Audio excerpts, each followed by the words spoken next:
Hello, everyone, and welcome to the inaugural Florida Data Science Academy collaboration with Vinny Orlando, my best friend from our early childhood days in Port Washington. Vinny is currently switching jobs, and he wanted to talk about some of the analytical decisions that he was trying to make in his career. Vinny, how you doing? Doing well. How are you, D-Man? What's going on, Dylan?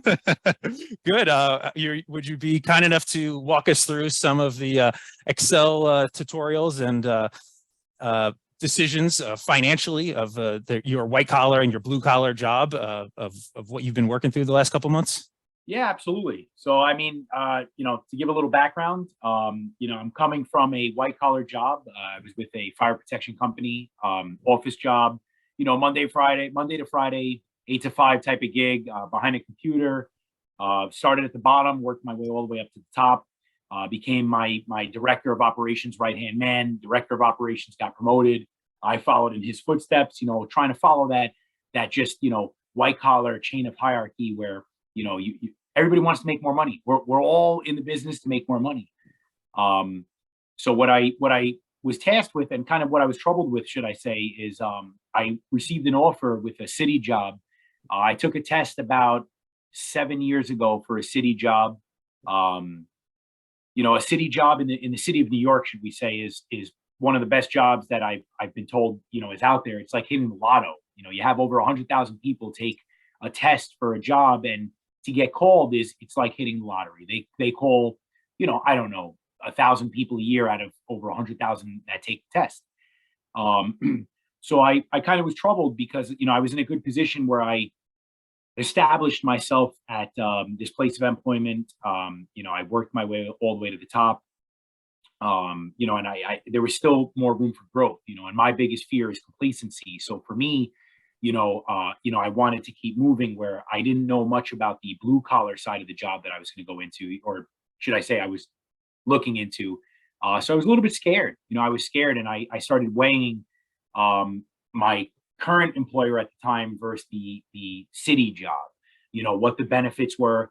Obviously, we're all in this to make money, so that's where I started to really try to dive down. I made kind of like a mediocre, not even like subpar Excel, where I could share with you guys of what I tried to do. Yeah, how about you walk us through kind of some of the decisions that you were considering in Excel, and I actually was able to make my own spreadsheet, kind of basing some of the data inputs and decisions that you were considering. So hopefully, maybe my spreadsheet can be informative to you or other people that are considering another career switch in their lives from a white collar corporate job to a blue collar job. Probably going to have a less salary, but you're going to probably have more retirement and pension type benefits from a stable government job. You're absolutely right. And with that being said, the main things for me, obviously with my white collar office job, the benefits are your set schedule, Monday to Friday, 8 to 5. Obviously overtime as needed.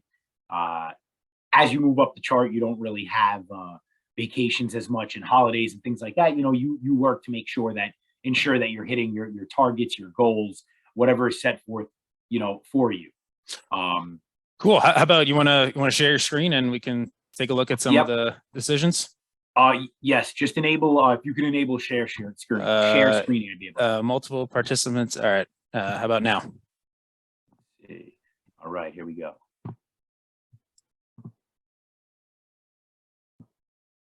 You see the Excel over on your side? Oh, yep. We're in. All right, perfect. So, this is, obviously this looks like a bunch of just, numbers and random things and placements, but my brain was we're a data science company. We're pretty good with numbers and Excel. I was gonna say my brain was scattered, so I'm relying on you to help me bring it all into one. This is a city employee we're talking about. There you go. So, if you look here, cell A1, let's just start on the left side of this. I kind of just quickly took a breakdown of roughly 23 years. The reason I'm targeting 23 years is with the city of New York, I'm in the Department of Sanitation.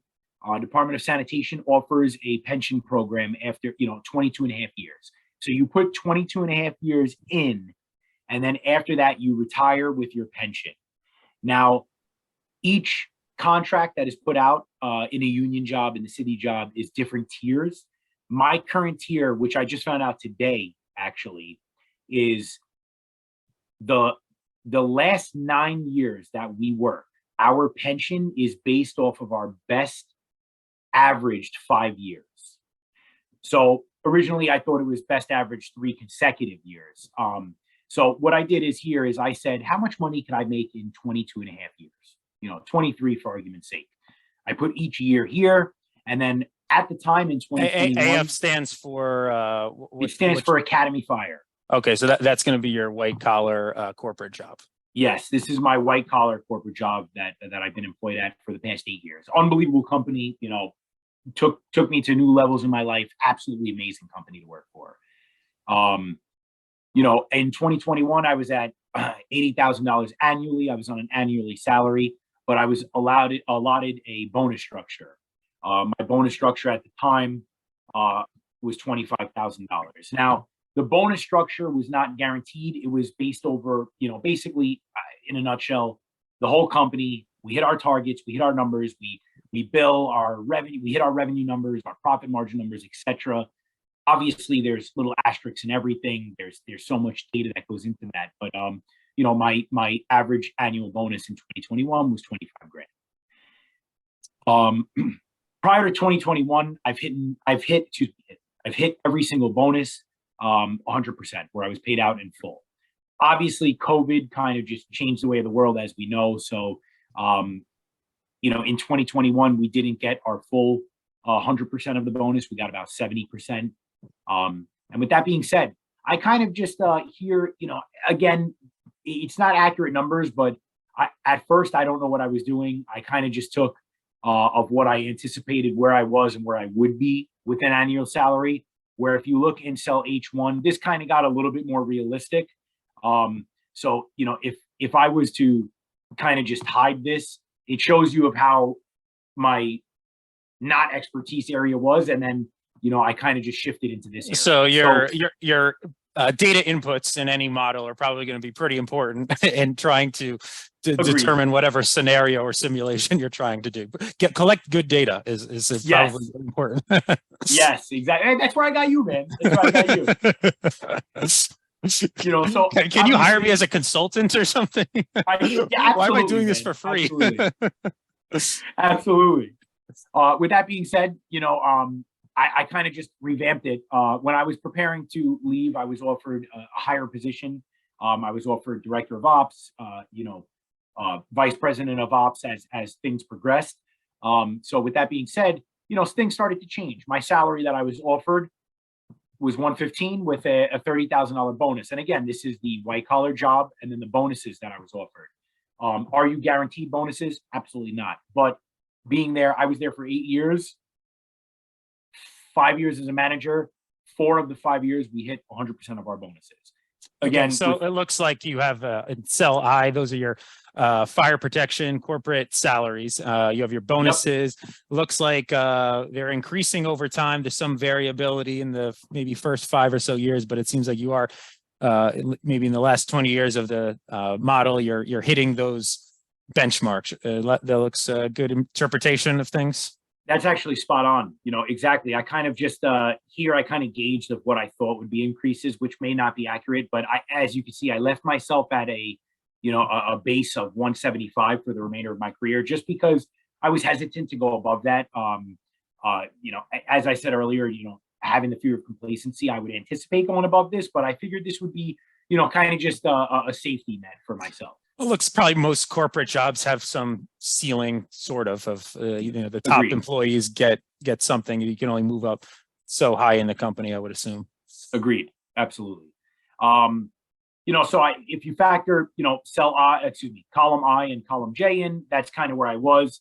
I also have side hustles. I don't know if now's the time to talk about it. But, just for everybody that's going to be watching this, I DJ on the side.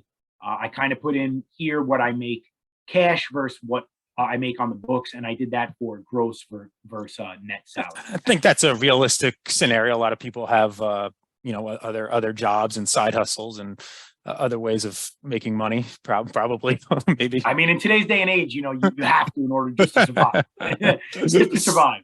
Yep.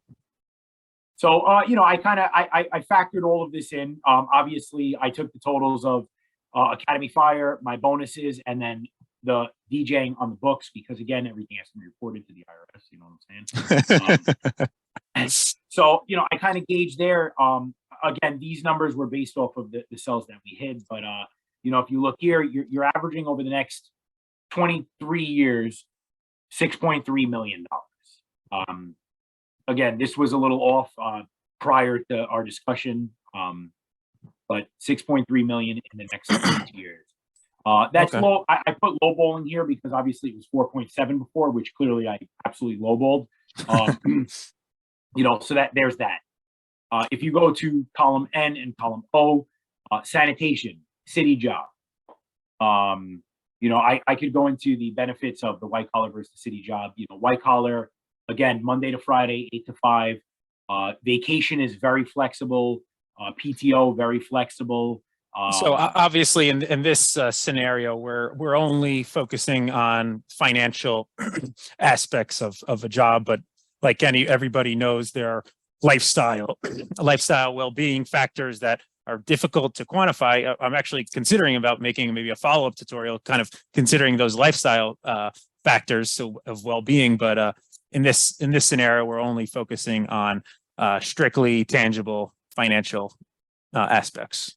Yep, absolutely. I mean, until a little bit later when we get towards the right of the board, but financially, sanitation. This number was devastating when I first looked at it.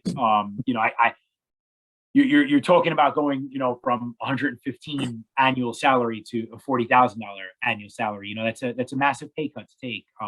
So I was petrified. I was absolutely scared out of my mind. Sanitation, the way it works, you have 22 and a half years, you put it in.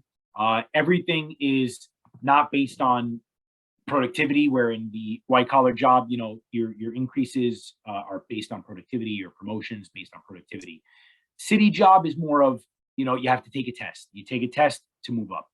So the average sanitation worker, they start with a $40,000 a year salary.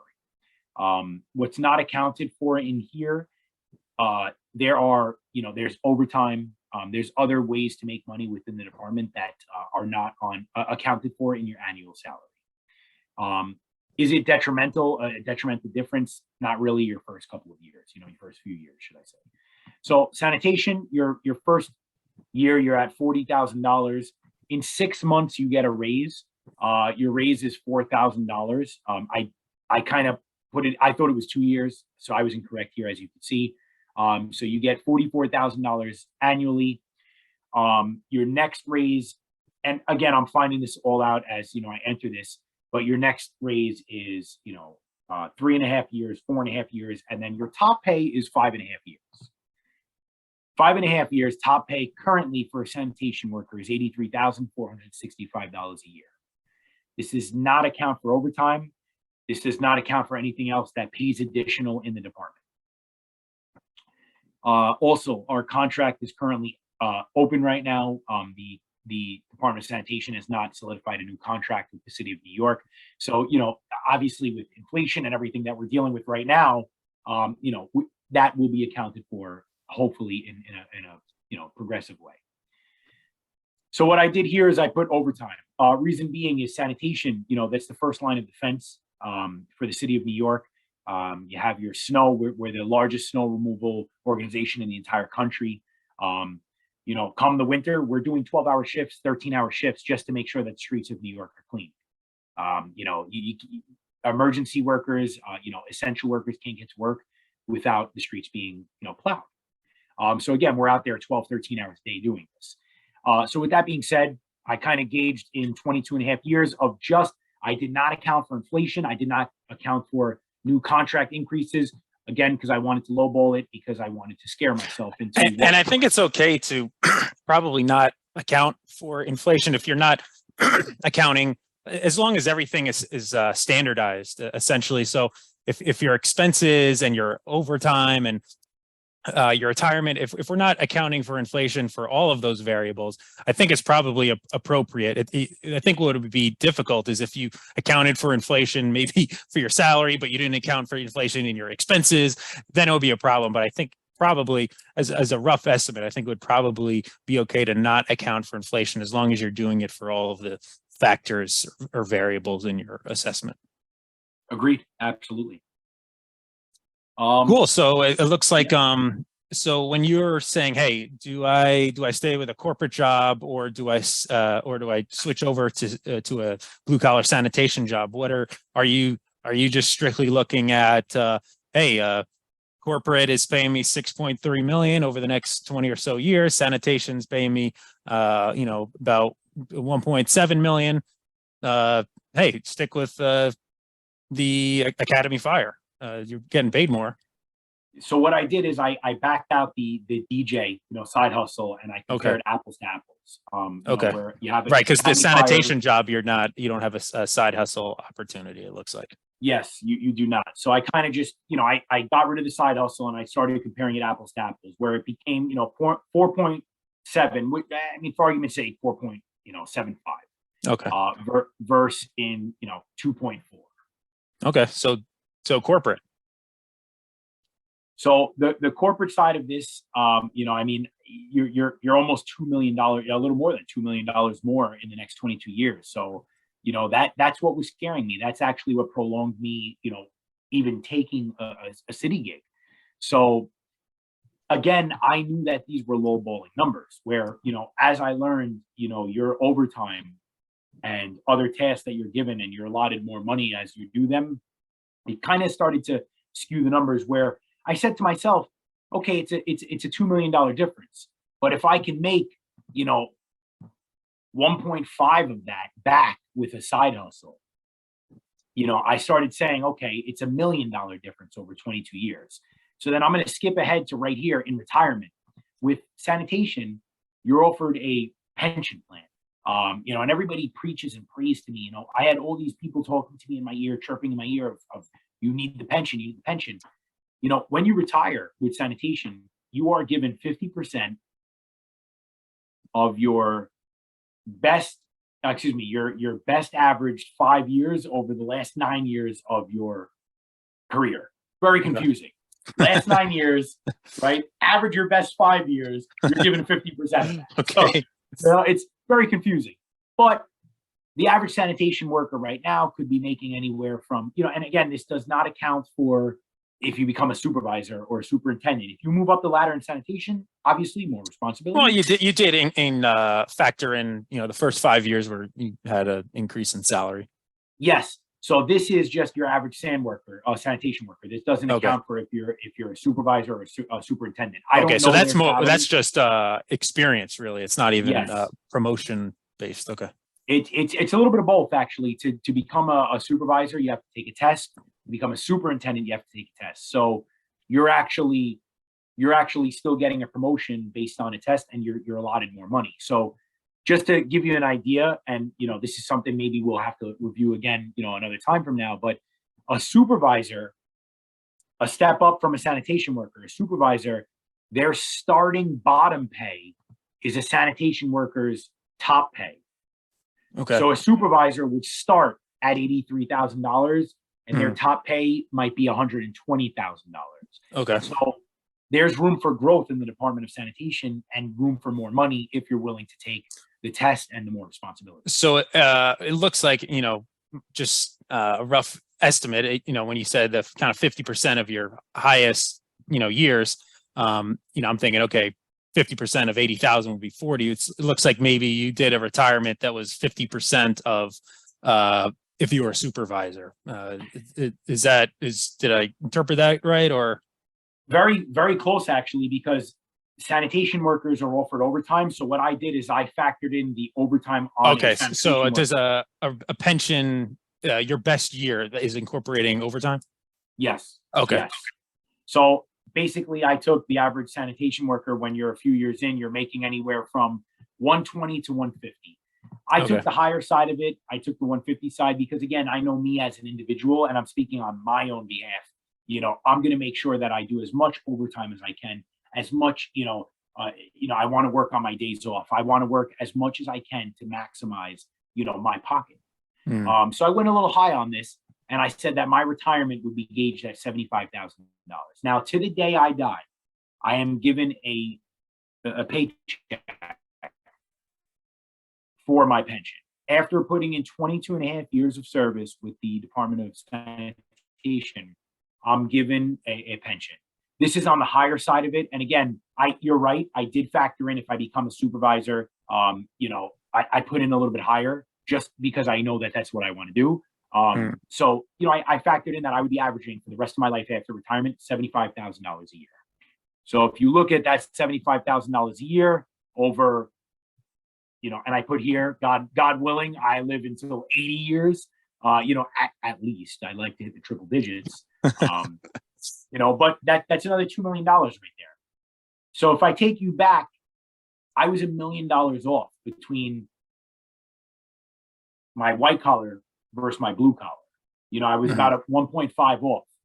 If I can sit at home in retirement and make $2 million after putting in my time, this is where my brain started to just gauge, different ideas.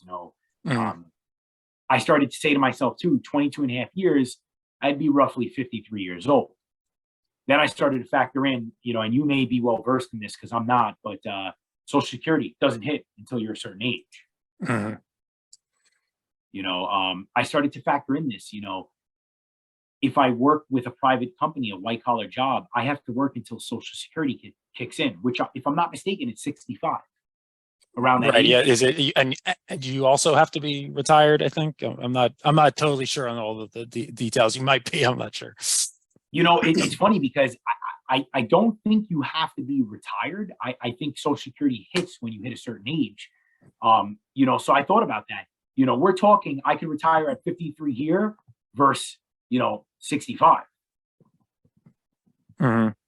That's where I really started to think that's 12 years.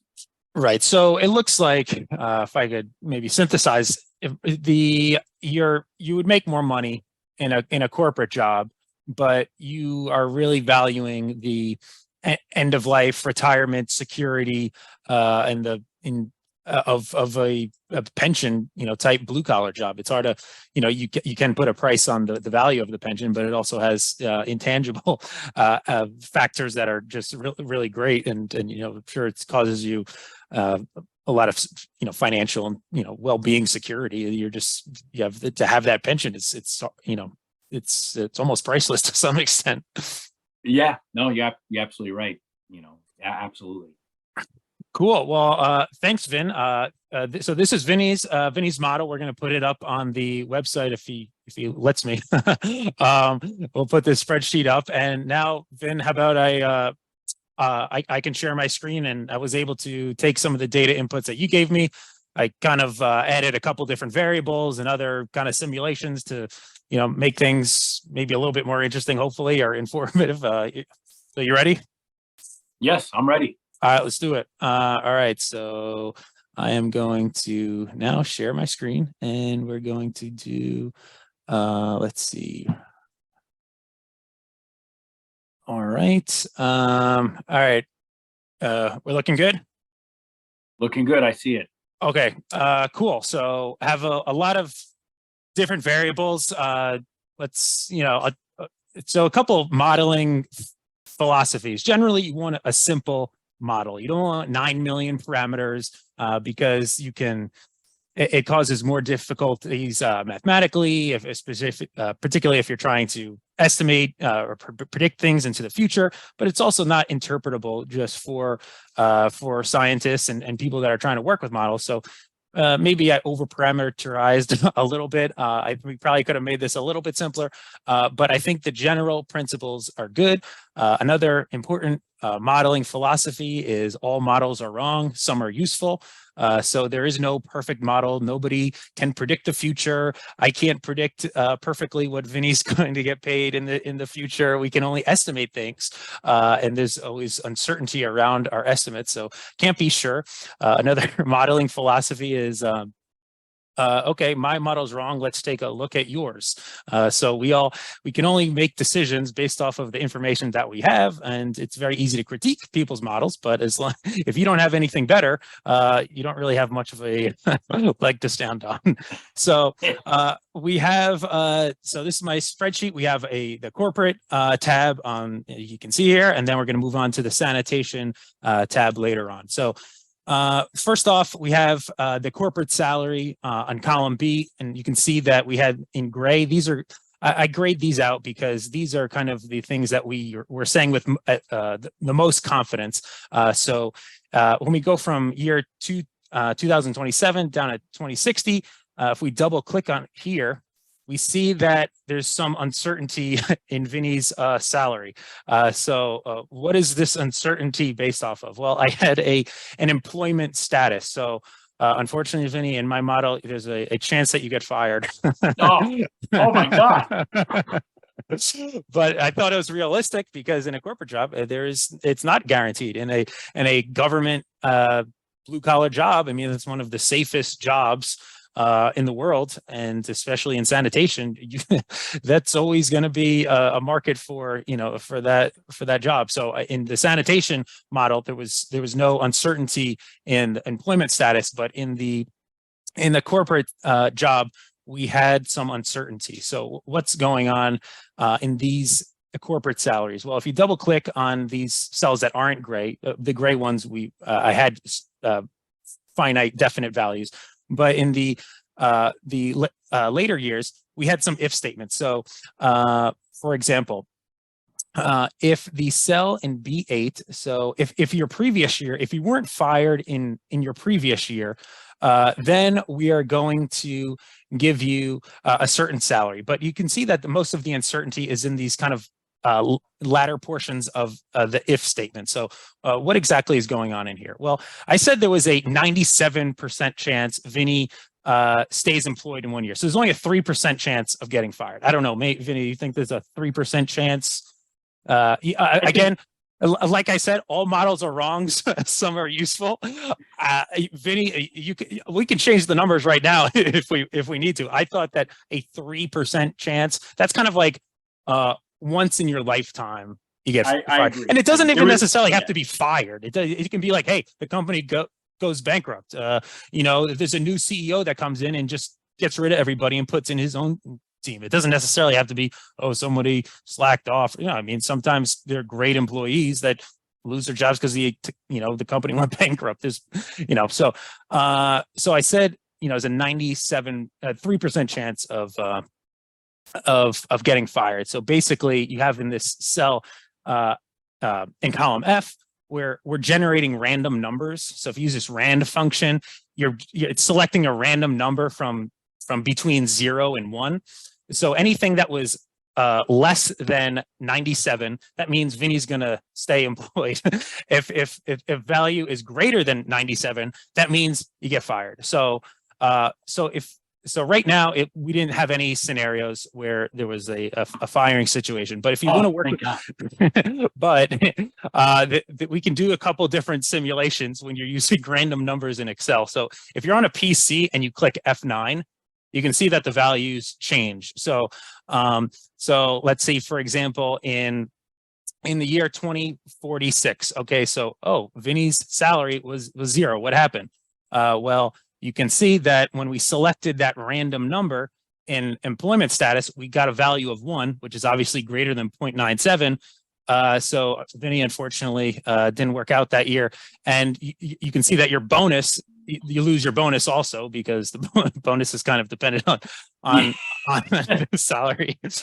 But which is cool, which I factored, I like the side hustle factor that you had in the other spreadsheet. So I have this side hustle DJ factor. So basically you can double click on here and what this is generating in this column is if your value in B12 is less than 100,000. So if you in 1 year you made less than 100,000, well, then that means you're probably going to work hard in your side hustle. So that means you're going to make 85,000, rough estimate.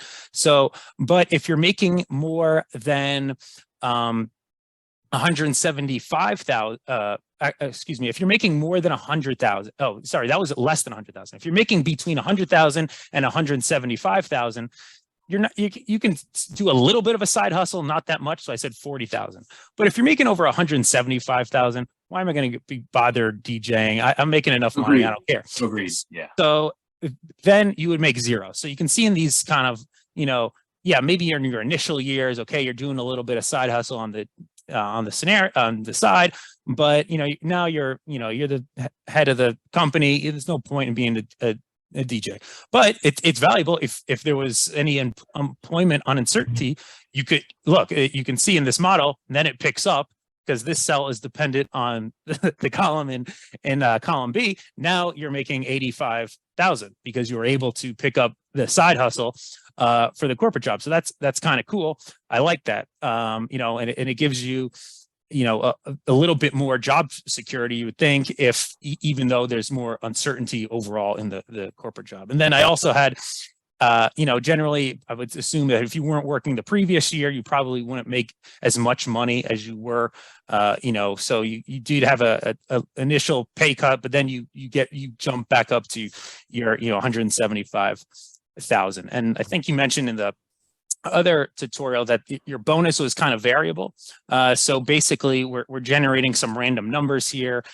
So you're making between 60% and 100% of that goal of 30,000. You know, so some years you hit the goal. You know, like in 2037, you hit the goal. You made 100% of that, you know, bonus. But sometimes, you know, down years and you only made 18,000. So it's kind of cool when you're working with random numbers in Excel. You can basically just click F9 a bunch of times and you can see like, oh, look, the values are changing in this simulation. You know, didn't get fired, and then you know, I made this much money, and you know, maybe there's a couple of down years. You know, in this simulation have some. So it's just an interesting way to kind of run through. Obviously, in any model, you have uncertainty. We don't know what the future is going to be, so we kind of have these random numbers that can, you know, estimate certain factors. And then we have. Let's see, we have an income pre-tax. So that's just going to be summing up the values from our salary, our bonus, and our side hustle. And then we have a tax rate.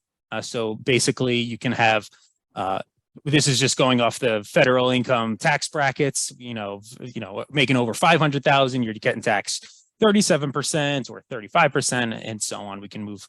If you guys would like to, you know, look at any of these cells in more detail, this model will be up on the website, so you can look at all of these values within these cells. But let's move to some of the more interesting portions. I think that something that was probably you mentioned earlier is that the health insurance is a big factor in the corporate versus the sanitation job. Yes. So and it's also depending on if your family status, you married or not, right? So if you're married and you have you know, more health expenses, your health insurance would go up. Is that how it works?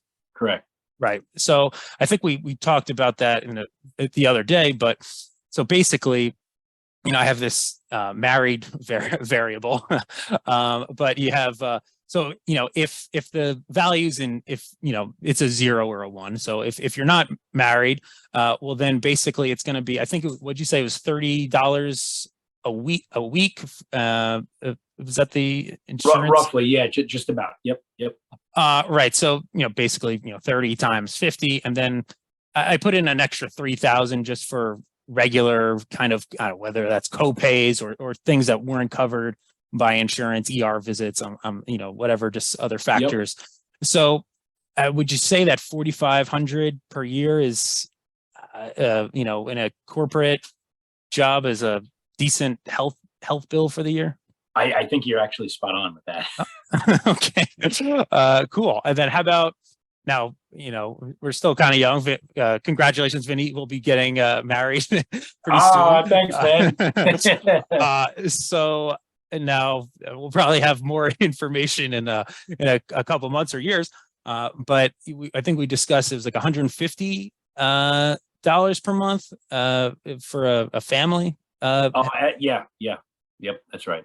And then I bumped up another from 3,000 to 6,000 for like general co-pays and things that maybe weren't covered. So basically, I estimated, and this one thing that would be wrong is probably as you get older, there's going to be more health expenses, but $13,000 a year in insurance payments and co-pays and ER visits and whatnot.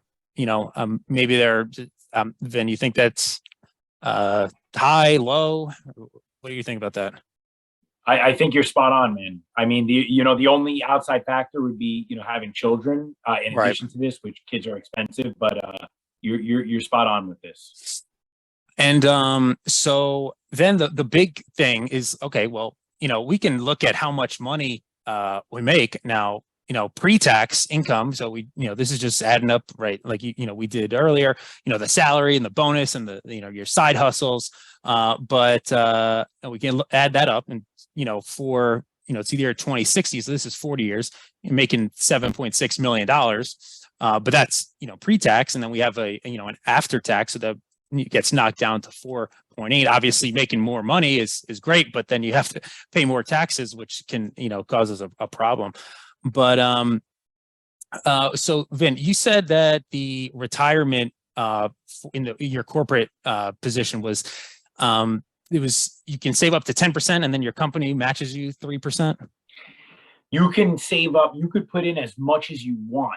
I currently am doing 10%, but your company matches 3%. My company, excuse me, matches 3%. So you can put 50% in if you want, but I currently am doing 10%.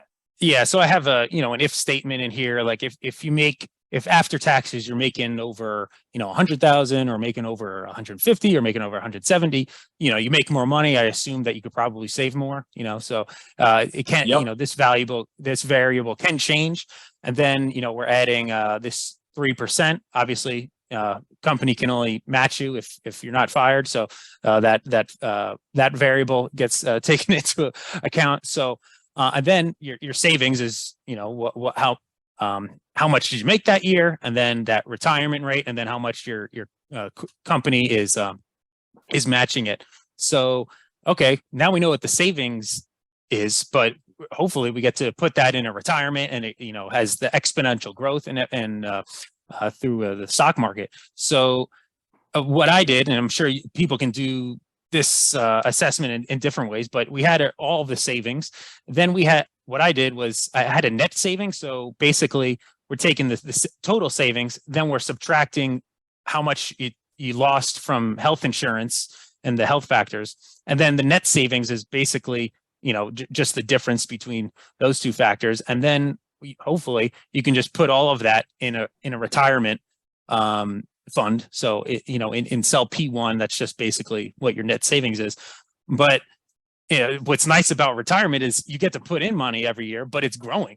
So it's growing exponentially, which is huge. So how do you account for exponential growth in Excel? Well, basically, what I did was you're going to take whatever you had in the previous year, and then you're going to add whatever you saved in the current year.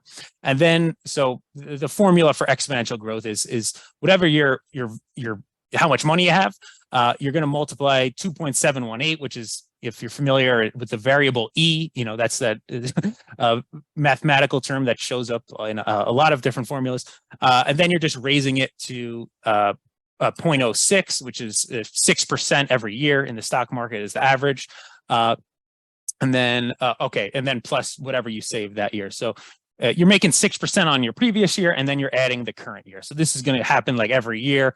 Oh, I made 6% on the previous year, then I had another savings and so on. So what is nice about this, you can see like all the way after, 40 years, you've saved up $1 million, right? So, which is cool. It's one thing to make a lot of money but if you don't have the ability to save it, what do you have to show for it after, 40 years of working? It's like, hey, I made a lot of money, but I wasn't able to save anything.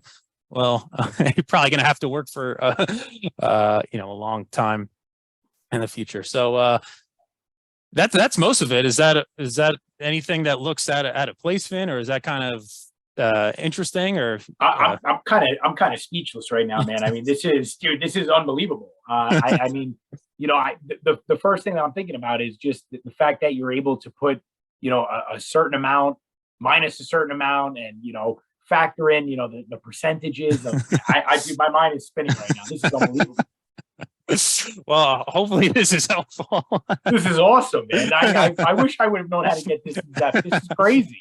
This is what happens when you don't hire a data science consultant. We this is unbelievable, man.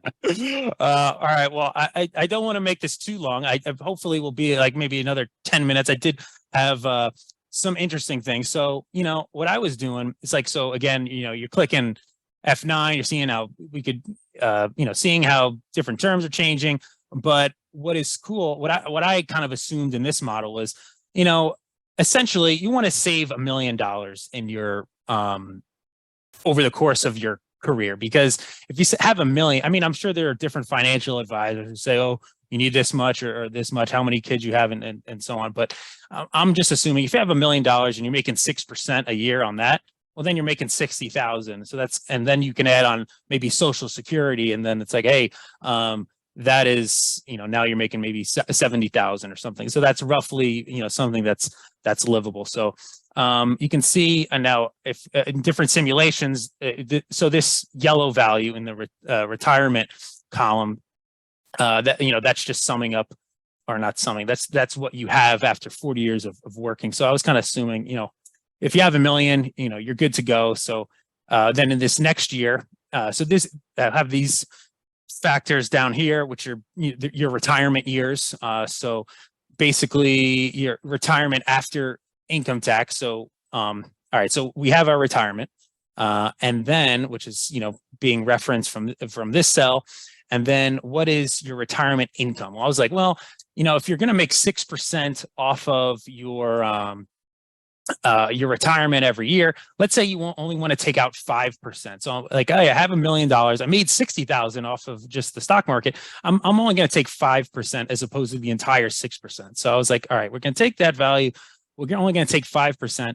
And then we're going to take, then we're going to subtract 10% because of capital gains taxes and things like that. So you're only taking away about maybe 50,000 a year from your annual income that you can generate just from the compound interest of your, retirement. So, which is, it's probably, based on your sanitation, you were getting 75,000 on your, the pension. So it's kind of, and then you can factor in Social Security, which you can look these numbers up. I think, it's based off of, marital status and things like that. But I think right now the estimate is 16,000 a year. So basically, if you're taking just most of that income from your compound interest, and then you're adding a Social Security to it, your annual income is basically, hey, I can make 60,000 a year in my retirement years if I'm just, after I saved all this money, I saved $1 million over the course of my lifetime. I obviously have that compound interest, and now I'm just kind of skimming off the top. I have $1 million, and hey, the stock market had a good year. I take, most of that money that I made, and then I had a little Social Security, and I can kind of just sit on, 60,000 a year. And hey, I also have my retirement's actually growing because I'm not taking all of the kind of surplus that I'm only taking 5%. As opposed to 6%, off the top. So, I think that's kind of cool. You can have your retirement years. You're still, making a kind of a livable income, and your money's still growing. So, I thought that was kind of cool. That's really cool, man. Cool. Well, hopefully that is helpful. Hopefully I didn't over parameterize it, have too many factors and things like that. But this model will be up on the website, and we can look through if anyone wants to look through any more variables in more detail. But I think now, Vin, do you want to look at, I have this sanitation tab. So this, the what is this? The corporate job. It looks like we've hopefully beat that to death. You want to go do the sanitation now? Let's do it, man. Let's do it. All right. So sanitation. So basically, in the corporate one, I went down to 2060. That's kind of when I estimated you could probably retire. But in the sanitation one, like you said, 22 years, you're good to go. You get the pension, and I'm sure probably most people probably retire at 22 years. They don't go too much longer. So, yeah, I'm using the same inputs that Vinny gave me earlier on. We discussed that maybe there could have been a little bit of uncertainty in these values, but I think roughly they should be pretty good. So, in first couple of years, not making that much, but then we hit that 83,000, and then the I think at an overtime that was a little bit variable. I think Vin, you told me that the overtime changes if you had like if you're higher up in the have more experience, you get more overtime essentially. Yeah, in the white collar job, everything goes based on your productivity. In this job, everything is seniority. So obviously, the more time you have on the job, the more you get for first come for like seniority, first come first serve type of thing, where you get options for overtime and other variables to make more money first. All right, so yeah, so I had in these this cell. So basically, if you were making over 60,000, then your overtime would be whatever you made.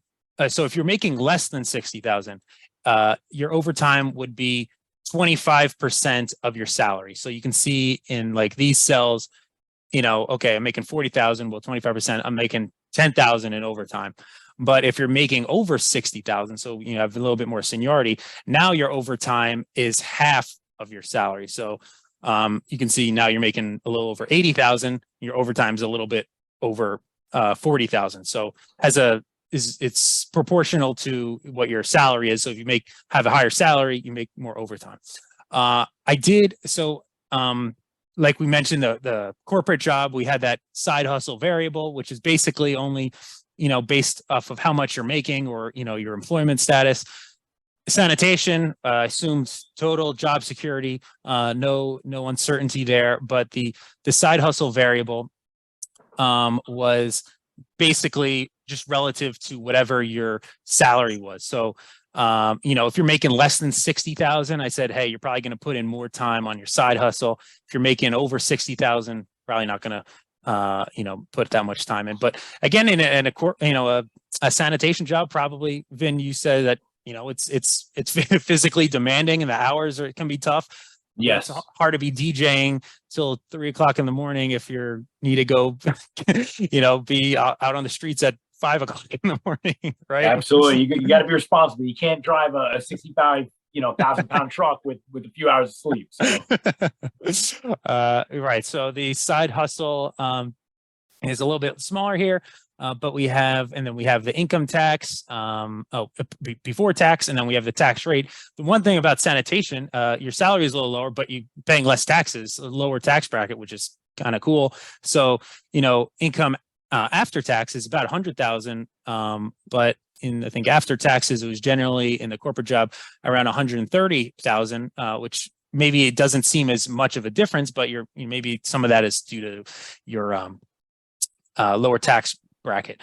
So the thing that was cool, so the retirement, I said, your salary was less, so you had, I was assuming that you probably weren't putting as much into. You have a retirement fund for the sanitation. Yeah, so we have in addition to a pension, right? Yeah, so in addition to your pension, you have your 401k and your 457.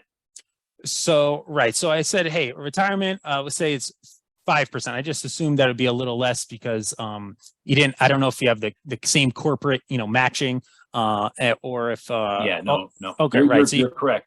So you don't have the matching, and you don't have the and you're just making less, so you don't have as can put as much away. So then your savings again is just your retirement, relative to your income, and then so the nice thing about sanitation was lower health expenses, right? So Vin mentioned that, basically everything is covered, right? Was that correct for sanitation? Everything is covered. It's a much more competitive, health plan as opposed to a white collar job. You work for the city of New York, you have union benefits. It's a union job, so you're pretty much covered. Very little out of pocket expenses. Yeah. So I did say that there would be some, if I'd say, not married, maybe even if it's just as co-pays or, going to the pharmacy and getting, whatever, even if you have insurance, sometimes you do have to pay something for, medication. So I just said it would be $500 a year if you weren't married, and then $2,000 if you were married. I'm sure there are, better estimates out there, but I think those are roughly in the ballpark. So, and then the same formula for the net savings is basically what you saved, and then I'm subtracting health expenses from that. So you get to save $3,000 a year, which is cool.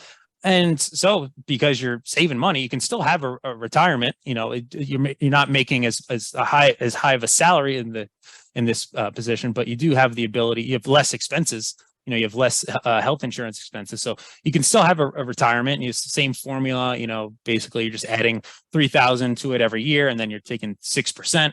So after 22 years of saving, saving about $3,000 every year and getting the 6% compound interest, you will have $155,000 in a retirement. Obviously that's a lot less than working 40 years in a corporate job where you'd have almost $1 million, but you don't have to work 40 years. You can work 20 years. You only have 155,000. But the obviously what we've discussed previously, significant is that you have the pension that kicks in after 22 years, which is awesome. So basically, if you did retire after 22 or 23 years, you get that pension of $75,000 a year. Me and Vin have discussed this a lot. I think it looks like there is a tax on a pension, but probably not from the state, but federally. Maybe if anybody has any more information on that, you can, like I said, all models are wrong. You can download this, change some values, and tailor things based on the information that anybody else knows. But it looks like you would have 75,000 a year, and then basically you're taking 20% of that off due to taxes. You have your Social Security. So now we can estimate an annual income, which is just going to be your pension after taxes plus your Social Security. So after working only 22, 23 years, you can, make $76,000 every year. And that's roughly a comfortable lifestyle for a lot of people. Maybe being married, it's a little bit more difficult, but I think for some people, would be able to manage off of that. And then, but also if you still have that retirement, and that is going to accumulate, over time, where you're just going to be making again 6% every year. And then and we get to the year 2075, maybe towards, what would you be in 2075? Then 80. Hopefully still alive. The alive variable. I didn't have an alive. I know you should have put the if variable in there on that one. I'd be about 80. What am I? 1991, 84 roughly, 85, around 84. So you would have $1 million, just by having a retirement and making 6% a year, and again, you're still living you don't even have to touch it. You don't have to even skim off the top of it. You can just use that pension and take your Social Security, and if you can live off 76,000, that's great. But you would have the ability to make the compound interest from your retirement. So that's everything. Hopefully that's kind of helpful. Have been any thoughts on things? I mean, if we're wrong, with any of this, I'll meet you back on this call in 22 and a half years from now. Yeah, well, Vin, this was a lot of fun. I think this was probably helpful for a lot of people. I think there's definitely a lot of people that are considering a job switch, and maybe they have a corporate job now, maybe they have a blue collar job now, and they want to move to a corporate position. But I think this is a realistic scenario for a lot of people. Hopefully, this tutorial was informative for anyone trying to make a with a life-changing decision. And we're going to have, this will be up on YouTube and this video, but both of my model and Vinny's model will be up on the website. So you guys can download things and change any data inputs and variables and that tailor to your life, or maybe you have some more information that I don't have that you think would be helpful. But yeah, I think this is cool. Vin, any last thoughts? I just think it's unbelievable what you're able to do here. You kind of paint a picture that was very difficult for me to put together. I appreciate it very much. Thank you. And also thanks for the swag, man. I mean, we're big time Florida data science. Get your Florida data science gear. Everybody's wearing it on the streets of New York and Florida. That's right. Representing hard over here, buddy. Cool. Well, yeah, and if anybody was interested, I think hopefully maybe Vin's interested too. I was considering having a follow-up Excel tutorial. My friend Innocent Swamuno is actually considering maybe putting some lifestyle factors. He has some expertise in behavioral economics, and so I don't know how you value stress and health and these things. I don't know how you put a number on that, but Innocent says there are ways to do it, and maybe we can invite him on the call, and we can he can work through some things. Definitely. I'm all for it, man. This was awesome. All right, guys. Well, I think that's going to conclude it. Vin, thanks a lot for your help, and hopefully we help some people. Thanks, Dylan. I appreciate it. All right, man. I'll see ya. Take care.